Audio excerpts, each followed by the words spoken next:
Okay, so I'm making helium orbs with our Fringe. I just inflated a 15-inch round orb using this end piece on the helium tank.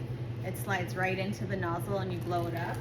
With the orbs, you want to make sure that there are no seams. Like you can see these seams here, but that's fine. You want to give up maybe a tiny bit just so like if you're going in between the hot and the cold, or if it's summer and we're loading in the cars. And then on the nozzle part, you're creating this loop so that we can put the fishing line through it or the string through it.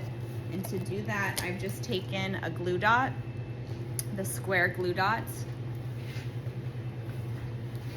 this, and used one of them and taped it onto the nozzle part here, and then you fold it over, and that creates this part. Okay. And then what you're gonna do is grab the fishing line, the thin fishing line. It's probably about a 30-pound. You can feel the difference between the thin and the thick one. I'm gonna loop it through.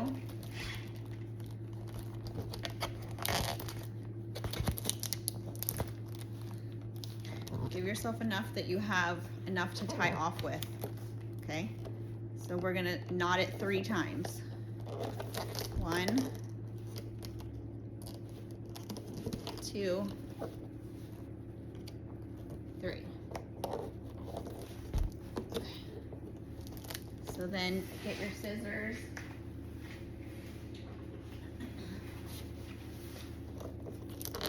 Trim that extra part on the knot.